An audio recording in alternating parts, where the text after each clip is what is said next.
بسم اللہ الرحمن الرحیم بسم اللہ الرحمن الرحیم۔ السلام علیکم ورحمۃ اللہ وبرکاتہ۔ امید ہے آپ تمام احباب خیر و عافیت سے ہوں گے۔ آج جلالین ثانی کا سبق نمبر 246 ہے، اور اس سبق کے اندر ہم سورۃ الدہر کی آیت نمبر 1 سے لے کر 3 تک کا ترجمہ اور تفسیر پڑھیں گے۔ سورۃ الانسان مکیۃ او مدنیۃ 31 آیۃ۔ سورہ انسان یا سورۃ الدہر، اس کا دوسرا نام سورۃ الدہر بھی ہے، جو کہ مشہور نام ہے۔ یہ مکی صورت ہے یا مدنی صورت ہے، اور اس کی 31 آیات ہیں۔ بسم اللہ الرحمن الرحیم، شروع کرتا ہوں اللہ کے نام سے جو بڑا مہربان سب پر مہربان ہے۔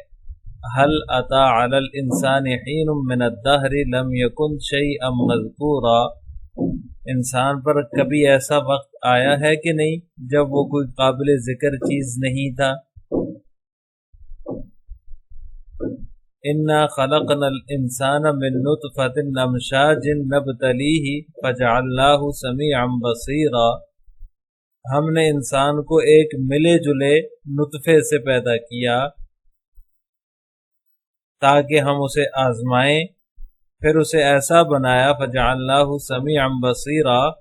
کہ وہ سنتا بھی ہے، دیکھتا بھی ہے۔ انا ہدیناہ السبیل اما شاکرا و اما کفورا۔ ہم نے اسے راستہ دکھایا، وہ یا تو شکر گزار ہو یا ناشکرہ بن جائے۔ عزیز طلباء، آج کے سبق میں ہم سورۃ الانسان یا سورۃ الدہر کا آغاز کر رہے ہیں۔ تو سورۃ الانسان یا سورۃ الدہر جو ہے، یہ جمہور علماء کے نزدیک مکی صورت ہے، جمہور مفسرین کے نزدیک مکی صورت ہے، جبکہ بعض حضرات نے اس میں اختلاف کیا ہے، بعض حضرات اسے مدنی صورت مانتے ہیں۔ اسی اختلاف کی طرف مصنف نے او کے ذریعے سے اشارہ کیا ہے۔ اس کی 31 آیات ہیں۔ اس کے نام کی وجہ تسمیہ یہ ہے کہ اس سورت کی پہلی ہی آیت کے اندر انسان کا ذکر ہے، انسان کی تخلیق کا ذکر ہے، اس وجہ سے اس کا نام سورۃ الانسان ہے۔ اور اسی طرح سورۃ الدہر بھی اس کو اسی وجہ سے کہا جاتا ہے کیونکہ اس کی پہلی ہی آیت میں دہر کا لفظ ہے، اور زمانے کی جو ہے وہ تخلیق کا ذکر ہے، اس وجہ سے جو ہے وہ اس سورت کا نام جو ہے وہ سورۃ الدہر بھی ہے۔ مشہور نام چونکہ سورۃ الدہر ہے، اس لیے میں نے سلائیڈ کے اندر جو ہے وہ سورۃ الدہر ہی لکھا ہے، جبکہ مصنف نے سورۃ الانسان اس کا نام لکھا ہے۔ حدیث کے مطابق اس کا نام سورۃ الدہر بھی ہے اور سورۃ الانسان بھی ہے، اور اس کے علاوہ بھی اس کے 2 نام ہیں، سورۃ الامشاج بھی اور سورۃ هل اتی بھی، یہ دونوں نام بھی اس سورت کے ہیں۔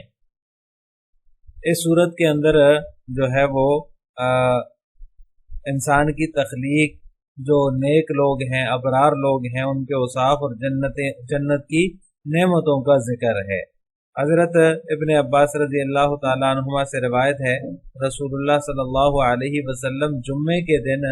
فجر کی نماز میں الف لام میم سجدہ اور سورۃ الدہر پڑھا کرتے تھے، یعنی پہلی رکعت میں الف لام میم سجدہ پڑھا کرتے تھے اور دوسری رکعت میں سورۃ الدہر پڑھا کرتے تھے۔ اکثر جو ہے وہ آپ صلی اللہ علیہ وسلم کا جو عام معمول تھا وہ یہی تھا، کبھی کبھار جو ہے وہ دوسری سورتوں کی تلاوت بھی آپ فرمایا کرتے تھے۔ هل اتی علی الانسان حین من الدہر لم یکن شیئا مذکورا۔ پہلی ہی آیت میں اللہ تعالیٰ نے فرمایا، کیا انسان پر کبھی ایسا وقت آیا ہے کہ نہیں جب وہ کوئی قابل ذکر چیز نہیں تھا، یعنی اس کے اندر اللہ تعالیٰ نے جو ہے وہ انسان کی تخلیق کا بیان فرمایا ہے۔ انسان کو اللہ تعالیٰ نے جو ہے وہ ایک نطفے سے پیدا کیا، جیسا کہ انا خلقنا الانسان من نطفۃ امشاج نبتلیہ فجعلناہ سمیعا بصیرا۔ اسے دیکھنے والا، سننے والا بنایا، اسے صحیح راستہ بتایا، اور انسانوں میں سے بعض فجعلناہ سمیعا بصیرا کے بعد اگلی جو آیت ہے انا ہدیناہ السبیل اما شاکرا و اما کفورا، یہ ذکر ہے کہ انسان میں سے بعض شاکر ہیں اور بعض کافر ہیں۔ اس صورت کی ابتدا میں اللہ تبارک و تعالیٰ نے انسان کی جو ابتدائی آفرینش ہے اس کا تذکرہ فرمایا ہے، اس کے بعد انسان کی دو قسموں کا ذکر کیا ہے، ایک ناشکرا انسان اور دوسرا شکر گزار۔ جو ہے وہ شکر گزار ہیں، جو بندے اللہ کے شکر گزار ہیں، ان کے انعامات کا آگے تذکرہ فرمایا، اور جو ناشکرے ہیں ان ناشکروں کا عذاب بھی ذکر فرمایا۔ هل اتى على الانسان حين من الدهر لم يكن شيئا مذكورا۔ اللہ تعالیٰ نے ارشاد فرمایا کہ انسان پر ایک ایسا وقت بھی گزرا ہے کہ وہ بالکل ہی قابل ذکر کوئی چیز نہیں تھا، نہ اس کا کوئی تذکرہ تھا، نہ اس کا کوئی نام تھا، نہ اس کی کوئی حیثیت تھی۔ مطلب یہ ہے کہ یہ انسان جو دنیا میں آپ کو نظر آ رہے ہیں، ان میں بڑے بھی ہیں، چھوٹے بھی ہیں، اور مختلف خصلتوں کے مالک بھی ہیں، کوئی متکبر ہے، کوئی جو ہے وہ عاجز ہے، اور ان میں سے ہر شخص پر ایسا وقت بھی گزرا ہے کہ وہ کوئی چیز نہیں تھے، یعنی قابل ذکر چیز نہیں تھے، بلکہ ایک نطفہ منی تھا، جیسے کہ اگلی آیت میں اللہ تعالیٰ نے ذکر فرمایا ہے۔ اور اس سے پہلے وہ غذا تھے، اور غذا جو ہے وہ مٹی سے نکلی ہے، ہم نے اس کو مخلوط نطفے سے پیدا کیا، انا خلقنا الانسان من نطفۃ نمشاد، مخلوق کو خود نطفے سے پیدا کیا ہے، یعنی مرد اور عورت دونوں کے مخلوط مادہ منویہ سے انسان کی جو ہے وہ ابتدا ہوئی ہے رحم مادر کے اندر، پھر وہ ایک عرصے تک نطفہ رہا، پھر علق میں تبدیل ہوا، یعنی خون کا لوتھڑا بنا، پھر اس کے بعد جو ہے وہ اس کے اعضاء بنائے گئے، پھر اس میں جان ڈالی گئی، پھر اس کا جو ہے وہ باہر آنا ماں کے پیٹ سے، اور پھر جو ہے وہ پلنا بڑھنا، یہ کوئی بے حکمت نہیں ہے، ان سب مراحل کے اندر اللہ تعالیٰ نے کوئی حکمت رکھی ہے۔ انسان یہ نہ سمجھے کہ میں یوں ہی جو ہے وہ پیدا کیا گیا ہوں اور مجھے یوں ہی چھوڑ دیا جائے گا، ایسا نہیں ہے، بلکہ اس کی تخلیق جو ہے انسان کی، اس کی تخلیق ابتلاء اور امتحان اور آزمائش کے لیے ہے، اسے بہت سارے کاموں کا مکلف بنایا گیا ہے۔ لِيَبْلُوَكُمْ أَيُّكُمْ أَحْسَنُ عَمَلًا، اللہ تبارک و تعالیٰ نے ارشاد فرمایا تاکہ وہ تمہیں آزمائے کہ میں تم میں سے اچھے اعمال کرنے والا کون ہے۔ اور انسان کو اللہ تعالیٰ نے زندگی دی، اور زندگی دے کر جو ہے وہ آزمائش میں صرف نہیں ڈالا، بلکہ اس کو عقل بھی دی، اس کو فہم بھی دیا، اس کو بصیرت بھی دی، اس کو سماعت کا جو ہے وہ تحفہ بھی دیا، وہ سمجھتا بھی ہے، دیکھتا بھی ہے، سنتا بھی ہے، ہدایت کو اس کی عقل جو ہے وہ سمجھتی بھی ہے۔ جو ہے وہ حضرات انبیاء کرام علیہ السلام کو بھی اللہ تعالیٰ نے مبعوث فرمایا، اور ان کے واسطے سے جو ہے وہ سیدھی راہ جو ہے وہ انسانوں کو اللہ تعالیٰ نے دکھائی۔ تو چاہیے تو یہ تھا کہ تمام انسان جو ہیں وہ اپنے خالق کو پہچانتے، مخلوق کو دیکھ کر خالق کی معرفت حاصل کرتے۔ انبیاء کرام علیہ السلام جو انہیں سیدھا راستہ دکھانے کے لیے تشریف لائے تو ان کے بتائے ہوئے راستے کو قبول کرتے، اللہ کے شکر گزار بندے بن جاتے۔ لیکن انسان کی دو قسمیں ہیں، ایک وہ قسم ہے جو اما شاکرن، جو شکر گزار ہیں اور مومن بندے ہیں، اور دوسرے غیر مومن ہیں، وہ اما کفورا، جو کہ ناشکرے ہیں، یعنی جنہوں نے عقل، سمع اور اسی طرح بصارت سے فائدہ اٹھایا، ان کو استعمال کیا، اللہ تعالیٰ کی نعمتوں کی جو ہے وہ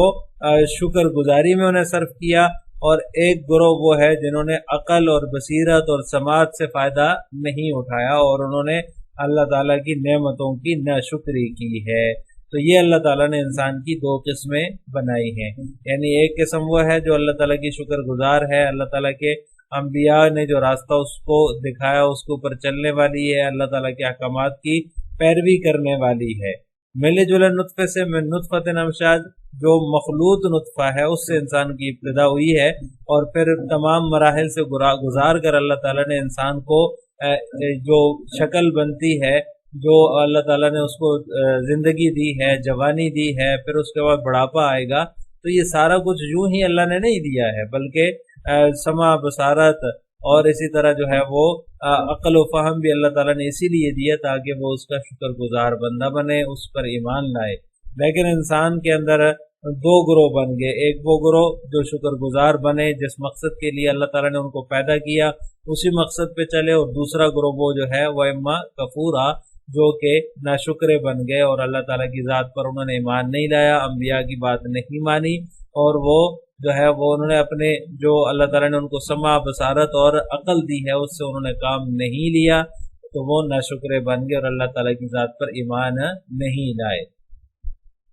اب ان آیات کی تفسیر جلالین ملاحظہ ہو، حل اتی علی الانسان حین من الدہر لم یکن شیئا مذکورا، کیا انسان پر کبھی ایسا وقت آیا ہے کہ نہیں جب وہ کوئی قابل ذکر چیز نہیں تھا؟ حل قد، یعنی جو ہے وہ حل جو ہے یہ قد کے معنی پر ہے کہ ایسا وقت بھی گزرا ہے انسان پر، آدم، انسان سے مراد آدم ہے، یعنی آدم پر ایسا زمانہ بھی گزرا ہے، من الدہری جو ہے وہ حین من الدہری ایسا زمانہ بھی گزرا ہے، 40 سنتن یعنی 40 سال کا وہ زمانہ بھی گزرا ہے، لم یکن فیہ کہ جس کے اندر وہ نہیں تھا شیئا مذکورا کوئی قابل ذکر چیز، کان فیہ مصورا من طین لا یذکر او المراد بالانسان الجنس وبالحین مدت الحمل۔ آگے مصنف جو ہے وہ اس کی تفسیر ذکر کرتے ہوئے فرماتے ہیں کہ وہ اس زمانے میں ایک ناقابل ذکر مٹی کا پتلا تھا، من طین لا یذکر، ایک جو ہے وہ مٹی کا پتلا تھا جو قابل ذکر نہیں تھا، او المراد بالانسان الجنس، یا انسان سے جن سے انسان مراد ہے، وبالحین مدت الحمل، اور حین سے مدت حمل مراد ہے، انا خلقنا الانسان الجنس من نطفۃ امشاج، بے شک ہم نے انسان کو یعنی جن سے انسان کو نطفے سے پیدا کیا، امشاجن جو کہ ملا جلا نطفہ ہے اس سے پیدا کیا، اخلاط ای من ماء الرجل و ماء المرأة المختلطین الممتزجین، یعنی جو انسان ہے اس کو جو ہے وہ ایک مرد اور ایک عورت کے نطفے سے پیدا کیا جو کہ مختلط ہے مرد اور عورت کے نطفے سے، المختلطین الممتزجین، ملے جلا جو نطفہ ہے اس سے ہم نے اس کو پیدا کیا، نبتلیہ تاکہ ہم اس کو آزمائیں، نختبرہ بالتکلیف یعنی ہم اس کا امتحان لیں، اس کو مکلف بنا کر، والجملۃ مستانفۃ و حال مقدرۃ، یہ جو جملہ ہے نبتلیہ اس کے بارے میں مصنف فرما رہے ہیں کہ یہ جملہ مستانفہ ہے یا پھر یہ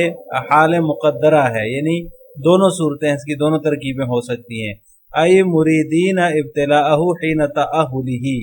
یعنی مقصد یہ ہے کہ ہم اس کو اہل بنا کر آزمانے والے تھے، یہ اس کی تفسیر ہے،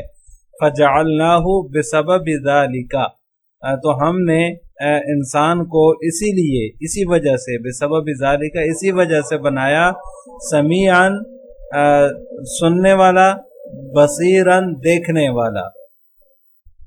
انا ہدیناہ السبیل، بے شک ہم نے اس کو راہ دکھائی، بینا لہ طریق الہدی ببعث الرسل، کیسے راہ دکھائی اس کی تفسیر مصنف ذکر فرما رہے ہیں، یعنی رسول بھیج کر اس کے لیے راہ ہدایت، طریق الہدی راہ ہدایت واضح فرمائی، یعنی رسولوں کے ذریعے سے ہم نے اس کو ایک تو اس کو سمیع اور بصیر بنایا، اور پھر ساتھ ہی اس کے لیے راہ ہدایت واضح کرنے کے لیے رسول بھی بھیجے، اما شاکرن ای مؤمنن و اما کفورا، اب خواہ و شکر گزار بنے، ای مؤمنن یعنی مومن بنے، و اما کفورا یا ناشکرہ بنے، حالانی من المفعول ای بینا لہ فی حال شکرہ او کفرہ المقدرۃ و اما لتفصیل الاحوال، یہ جو آیت کے اندر شاکرن اور کفورا ہے اس کے بارے میں مصنف فرما رہے ہیں کہ یہ دونوں جو ہے وہ مفعول سے حال ہے، یعنی یہ دونوں شاکرن اور کفورا یہ دونوں مفعول سے حال بن رہے ہیں، ای بینا لہ فی حال شکرہ او کفرہ المقدرۃ، یعنی اس کی حالت شکر یا حالت کفر میں جو اس کے لیے مقدر ہے، یعنی راستہ واضح کر دیا ان دونوں صورتوں میں، وَإِمَّا لِتَفْصِيلِ الْأَحْوَالِ، اور اما جو آ رہا ہے وہ اما جو ہے وہ حالات کی تفصیل کے لیے ہے۔ آخر میں آپ حضرات سے 2 سوال ہیں۔ نمبر 1 سورۃ الدہر کا دوسرا نام کیا ہے؟ نمبر 2 امشاج کے کیا معنی ہیں؟ ان دونوں سوالوں کا جواب آپ نے کمنٹ باکس میں دینا ہے۔ السلام علیکم ورحمۃ اللہ وبرکاتہ۔